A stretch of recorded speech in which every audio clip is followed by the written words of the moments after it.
It was a warm summer afternoon in 1905, with the sun hanging high above the desert.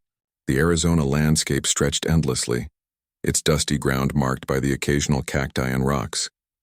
The wind blew softly, stirring up small gusts of sand, carrying the scent of dry earth across the land. On this vast and rugged land, a cowboy named Jack Callahan was making his way home after a long day of herding cattle. Jack wasn't new to the desert. He had lived in Arizona for most of his life, working as a rancher. His weathered face and rough hands were evidence of years spent under the harsh sun, building a life from the land.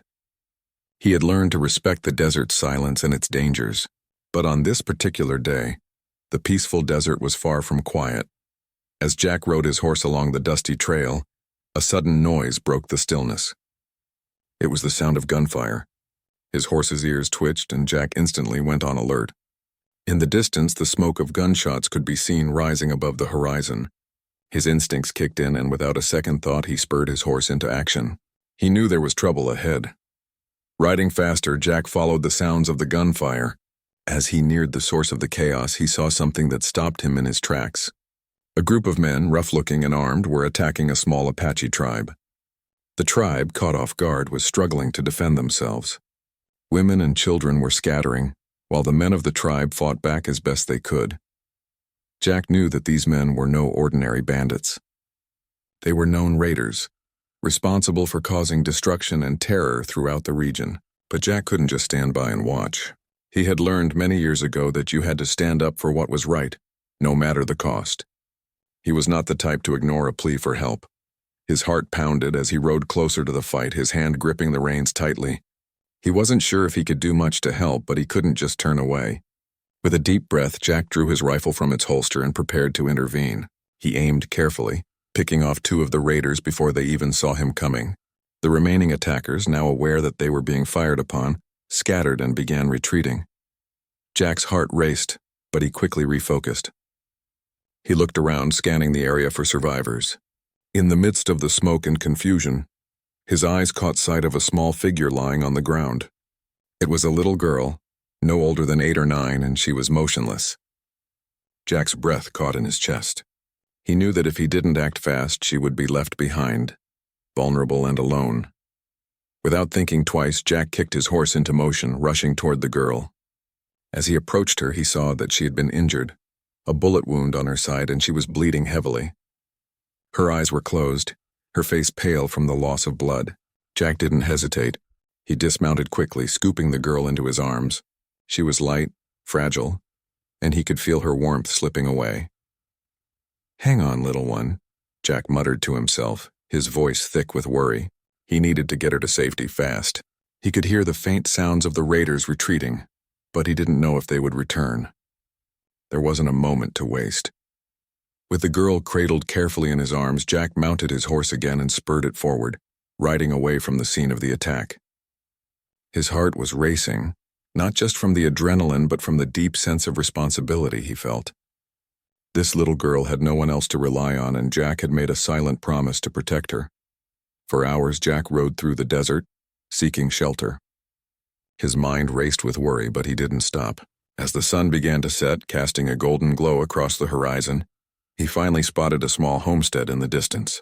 The owner of the farm, an elderly man named Mr. Garcia, had been a neighbor of Jack's for years. Jack had helped him with cattle in the past, and he knew Garcia would offer shelter without a second thought.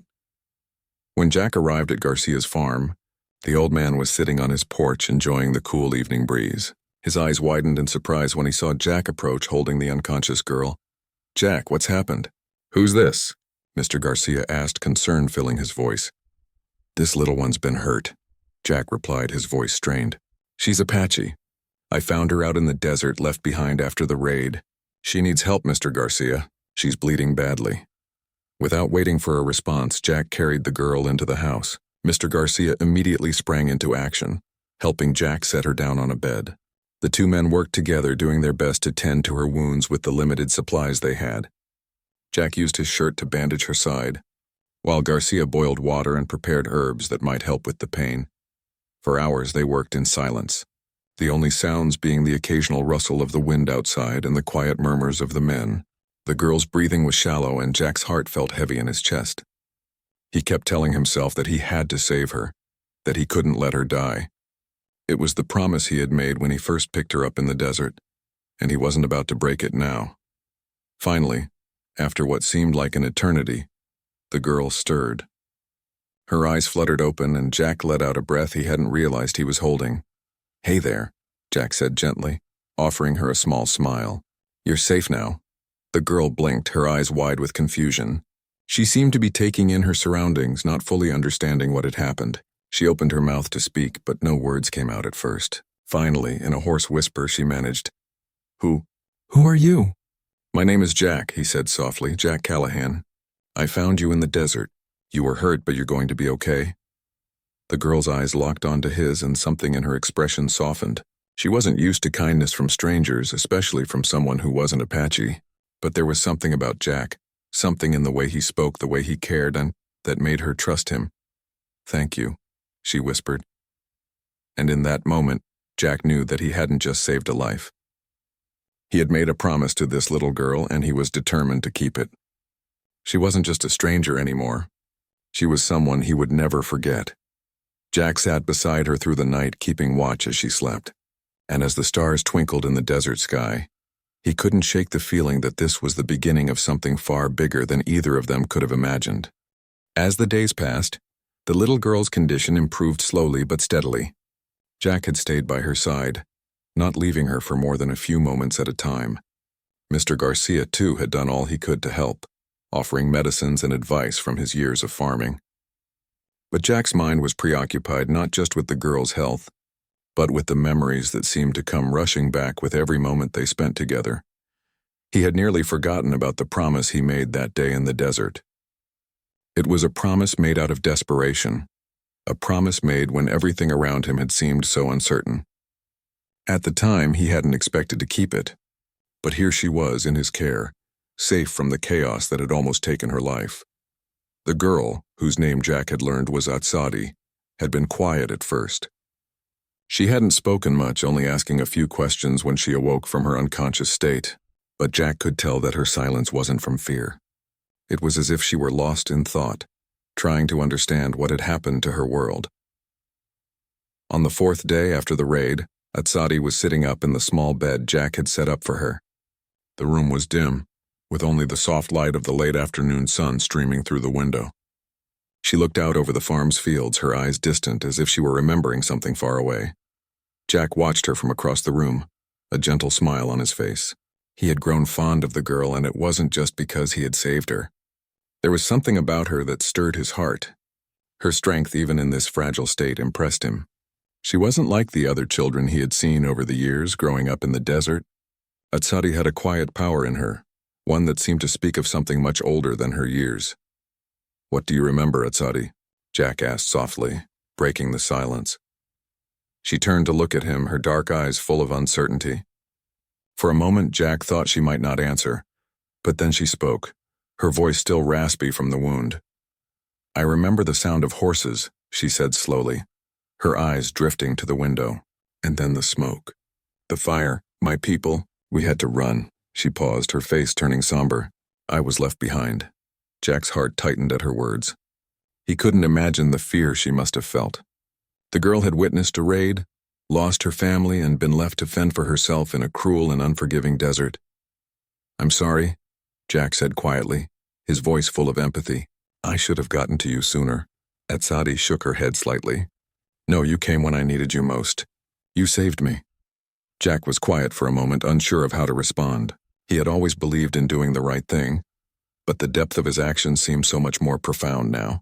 He had saved her life, yes, but he had done more than that. He had offered her a second chance. "I didn't know if I'd make it," etched continued, her voice barely above a whisper. I thought I would die alone out there." Jack felt a pang of guilt. He had saved her, yes, but there was so much more she had been through. She wasn't just a child anymore.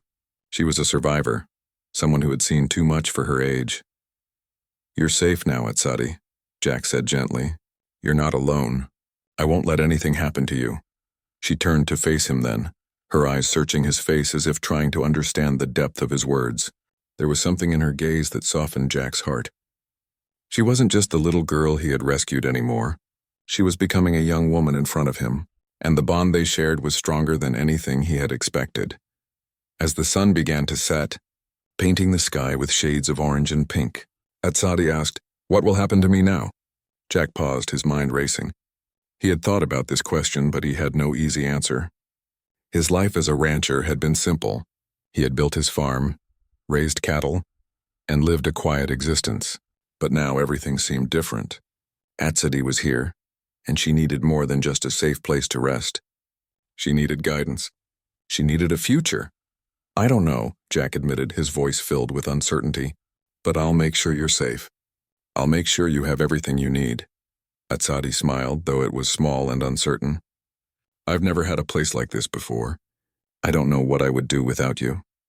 Jack's heart warmed at her words.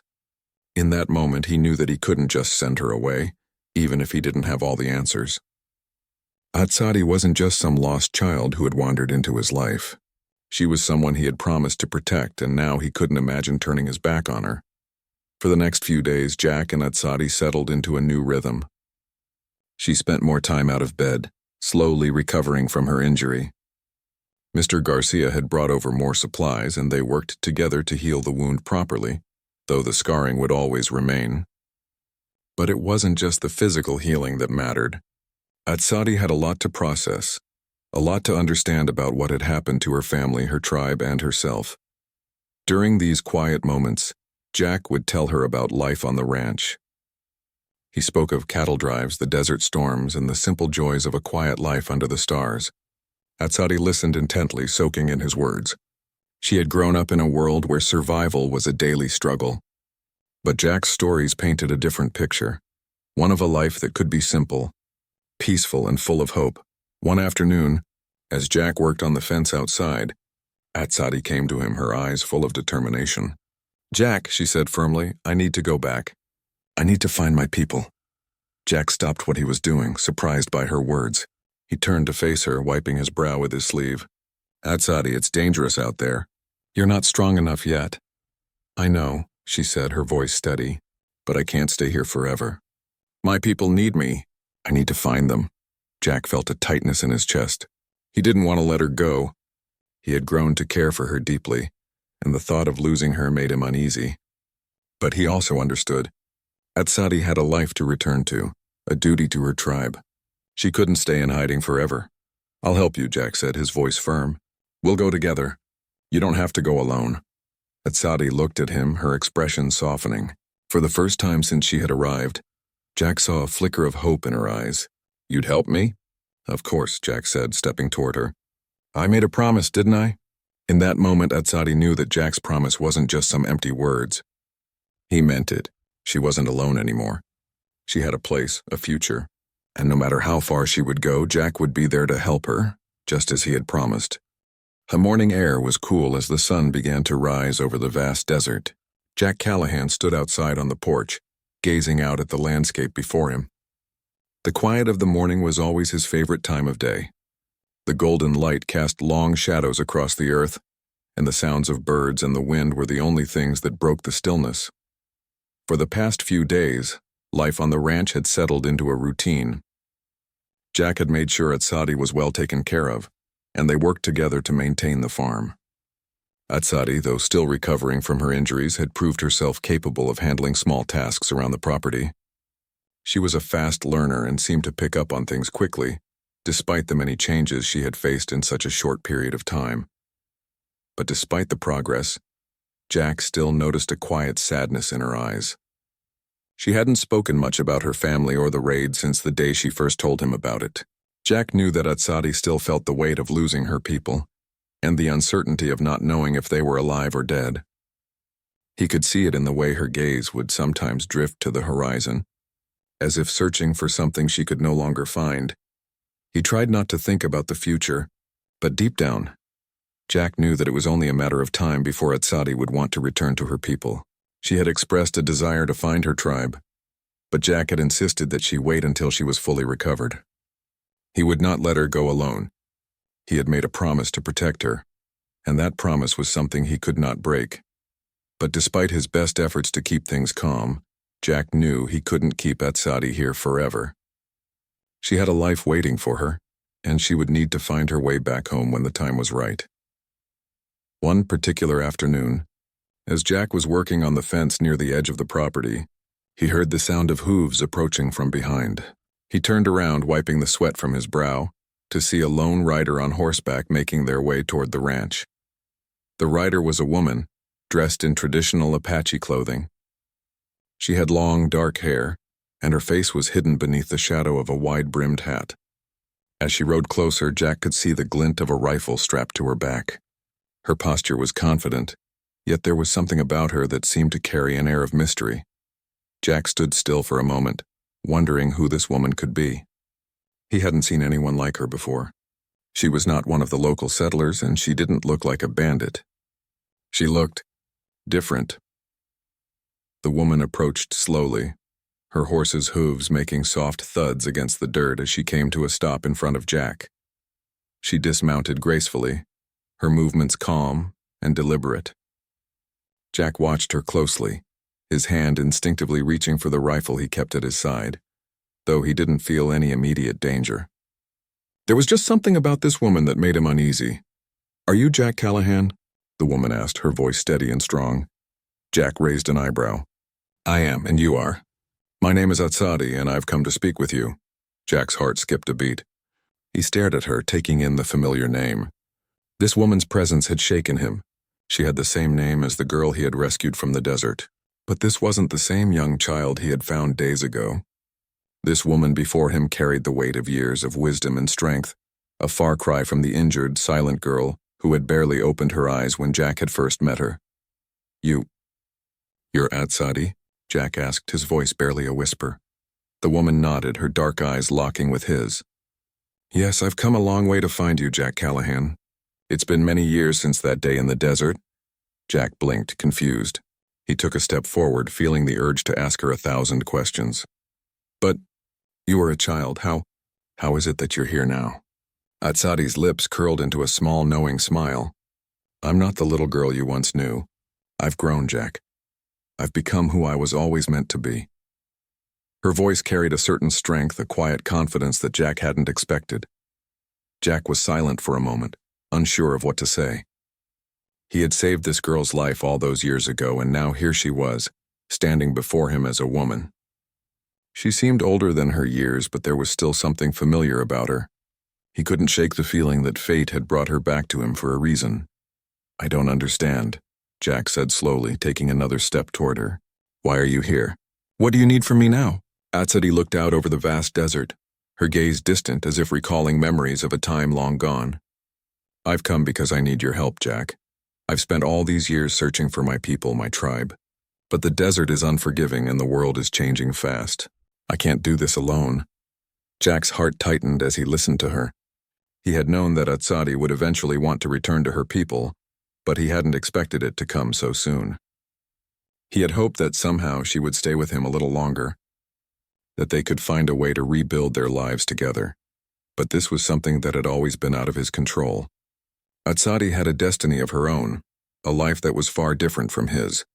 Jack had always known that she wasn't meant to stay on the ranch forever, but hearing her speak so plainly about it made him realize how little time they had left. "I'll help you," Jack said, his voice strong with resolve. "I made you a promise, and I won't break it now. We'll find your people, Atsadi. We'll do it together." Atsadi smiled, her eyes softening with gratitude. "Thank you, Jack. I knew I could count on you." Jack nodded, though his heart felt heavy.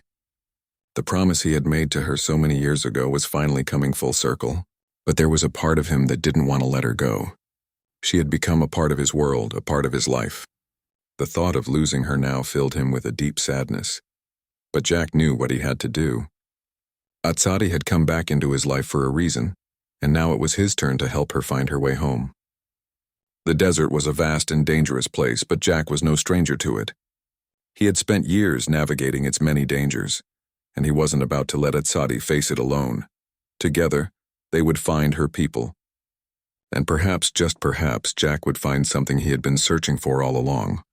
The sun was setting on the horizon, casting an orange glow across the desert as Jack Callahan and Atsadi stood by the edge of the ranch. The day had been spent preparing for their journey. Jack had packed supplies, water, food, and blankets for the long ride ahead. Atsadi had insisted on helping despite still feeling the weight of her injury. She was strong. Jack could see that now more than ever. Atsadi had told Jack about the stories of her people, the Apache. Her tribe had once lived freely in these lands, hunting and gathering, moving with the seasons. But as time passed, their way of life had been threatened, first by outsiders and then by war. Her family had been scattered, and her tribe was no longer what it once was. She spoke of a time before the raids, before the pain. Her words painted a picture of a world long lost to her, a world she longed to return to. Jack listened quietly, feeling both admiration and sorrow for her. He could see that she carried the weight of her past on her shoulders, even if she tried to hide it behind her calm demeanor. He could also see that she wasn't just searching for her people, she was searching for a part of herself, a connection to her roots that had been torn away. Jack understood that. He had his own past, his own history, and the idea of losing it forever was something that filled him with dread. But at least he had a place in the world. Atsadi had lost everything. Their bond had grown stronger each day they spent together, not just because of the promise Jack had made, but because of the way they had come to rely on one another. Atsadi had taught Jack about the Apache ways, their respect for nature, the quiet wisdom of their elders, and their belief in the strength of community. Jack had shown her how to survive in the world he knew, how to fix fences, herd cattle, and work the land. In many ways, they had become each other's teachers, sharing knowledge and learning from one another. But there was something deeper between them. It wasn't just the practical things. It was something unspoken, something that connected them in a way that neither of them could fully understand. They had saved each other in different ways. Jack had saved Atsadi from death, and now Atsadi was teaching Jack how to live with a deeper sense of purpose. The thought of leaving the ranch and venturing into the unknown was daunting, but neither of them hesitated. Jack had made a promise, and he would see it through. They would ride together into the desert and find her people, whatever it took. "Are you ready?" Jack asked, looking down at Atsadi, who stood beside him. She had changed from the fragile girl he had found weeks ago. Now she stood tall and strong, her eyes determined. "I'm ready," Atsadi replied, her voice firm. "I've waited too long to find them." Jack nodded and smiled at her. He had no illusions that the journey ahead would be easy. The desert was vast, unforgiving, and filled with danger. They would face hardships along the way, storms, wild animals, and perhaps even more raids.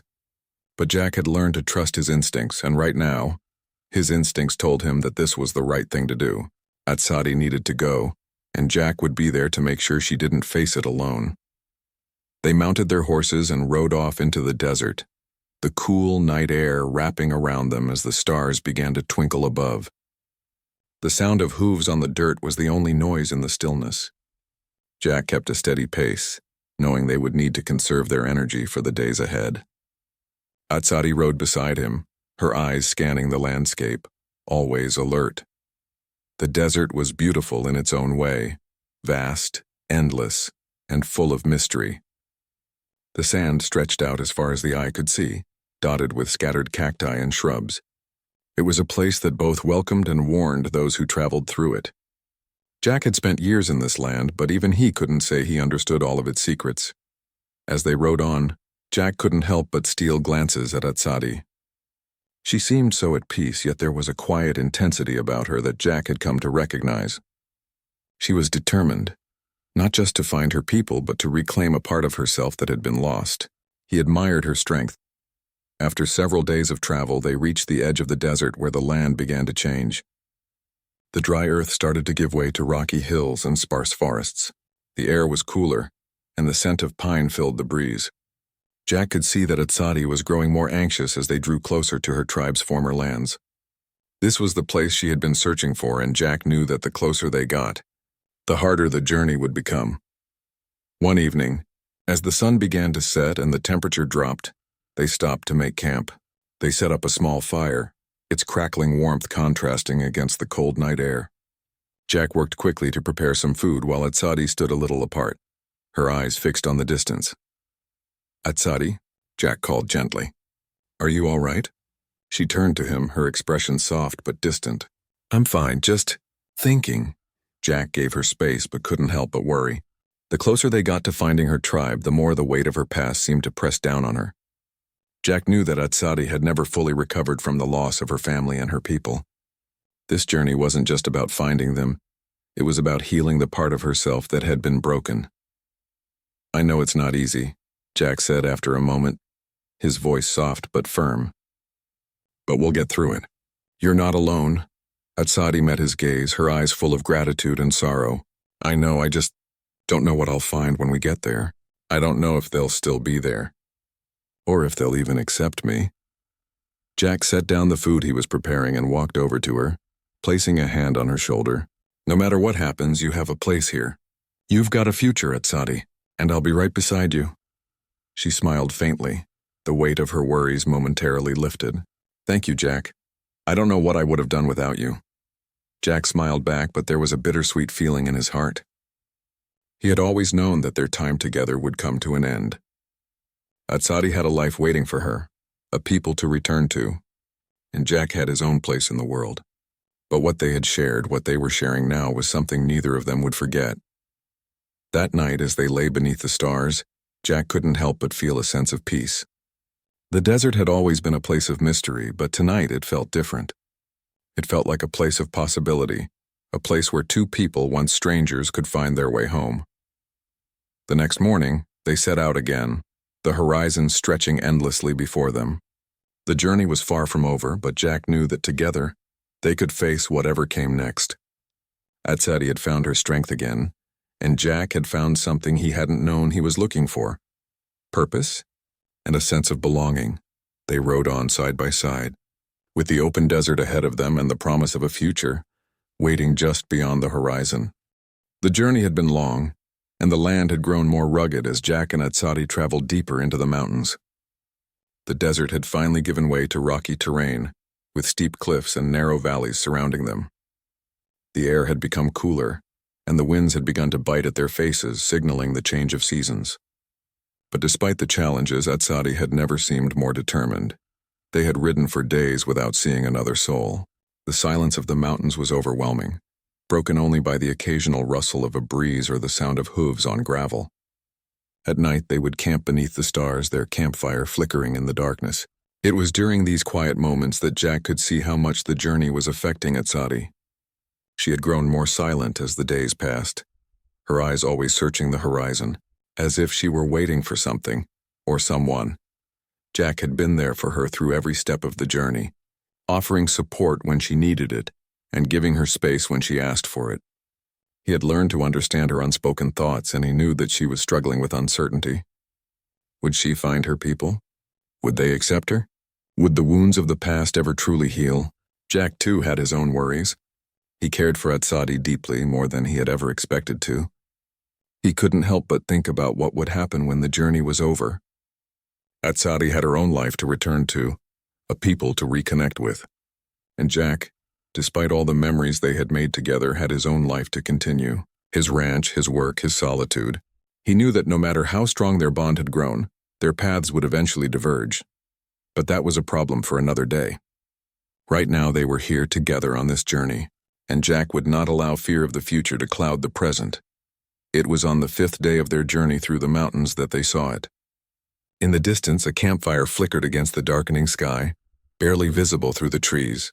Etched's breath caught in her throat, and she nudged her horse forward. Urgency in her movements. "Jack, look," she whispered, her voice full of emotion. Jack's heart skipped a beat as he saw the flicker of light ahead. He had known this day would come, but now that it was here, the reality of it hit him harder than he had expected. They had found what they were looking for. Her people. Etched's hand tightened on the reins, and she urged her horse into a gallop. Jack followed closely behind, his own heart pounding in his chest. As they rode toward the camp, they saw figures moving around the fire. People who looked much like Etched, dressed in the same clothing, with the same proud, strong posture. The camp was small, but it was clearly a place of refuge. There were women, children, and men sitting around the fire, sharing food and stories. At first, they seemed unaware of Jack and Etched's approach, but as the sound of hooves drew closer, several of the figures turned to look. Etched's heart leaped in her chest as she spotted a familiar face among the group. an older woman with long, silver hair and piercing eyes. The woman's face softened as she recognized Etched, and in an instant the two of them were locked in a long embrace. "Etched," the woman said, her voice full of warmth and relief. "You've come home." Tears filled Etched's eyes as she hugged the woman tightly. Jack watched from a short distance, standing still, unsure of how to proceed. This was her family, her people. He had been a part of her journey, but now he felt like an outsider. The older woman pulled back from the embrace and looked at Jack, her eyes softening as she took in his presence. "Who is this?" she asked, her voice filled with both curiosity and gratitude. Etched stepped forward, her hand resting on Jack's shoulder. "This is Jack Callahan," she said, her voice steady but full of emotion. "He saved my life when I was a little girl." "He has been with me on this journey, helping me find my way home." The woman's eyes widened, and she looked at Jack with something akin to respect. "You are the one who brought her back," she said, nodding. "We are grateful for your kindness, Jack Callahan. You have honored our people with your actions." Jack shifted uncomfortably, unsure of what to say. He wasn't used to such praise, especially not for something he felt he had done out of duty, but he could see that it meant something to Etched's people, and that was enough for him. The woman turned back to Etched, her expression softening. "Your journey has been long, my child, but you have returned to us, and that is all that matters. You are home now." Etched nodded, her eyes filled with a mixture of relief and uncertainty. "I'm home, yes, but I don't know what comes next. I don't know if I can ever fully belong again." The older woman took her hand gently, her touch warm and reassuring. "Belonging is not something you can lose, Etched. It is something that is always with you deep inside. You carry your people with you no matter where you go." Etched looked at Jack, her gaze filled with gratitude. "I couldn't have made it without you," she said softly. "I don't know what I would have done if you hadn't helped me find my way." Jack smiled at her, his heart swelling with pride. "You would have done just fine," he replied, his voice steady. "But I'm glad I was here to help." The woman who had welcomed Etched turned to Jack, her eyes kind. "You are welcome to stay with us, Jack Callahan. You will always have a place here if you wish it." Jack felt a warmth spread through him at her words. He had never imagined that he would be invited into an Apache camp, let alone be offered a place among them. But he knew, deep down, that this wasn't his home. His home was back on the ranch, alone in the vast desert, working the land he had grown up on. But for Etched, this was where she belonged, and that was enough for him. "I appreciate it," Jack said, his voice quiet. "But my place is not here. I've done what I came to do. I'll head back to my ranch tomorrow." Etched looked at him, her eyes filled with a mix of understanding and sorrow. "I'll miss you, Jack, more than you know." Jack smiled and placed a hand on her shoulder. "You'll be fine, Etched. You've found your people, and I'll always remember what we shared." The night passed quickly, with stories being told around the fire and the sounds of laughter filling the air. Etched and Jack sat together, both knowing that this moment, this chapter of their lives, was coming to an end. But they also knew that it was not the end of everything. It was simply the beginning of something new for both of them. As the fire burned low and the stars filled the sky, Jack and Etched said their goodbyes. The bond between them would always remain, even if their paths were now taking them in different directions. Jack mounted his horse the next morning, ready to ride back to his ranch. Etched stood by the fire, watching him leave, her heart full of both sadness and gratitude. "You'll always have a place in my heart, Jack," she called out as he rode away. Jack turned back one last time and waved. "And you in mine, Etched. Take care." And with that, Jack rode off into the distance, leaving behind the Apache camp and the woman he had saved so many years ago. Etched watched him disappear over the horizon, knowing that their time together had ended. But their bond would remain forever in both of their hearts.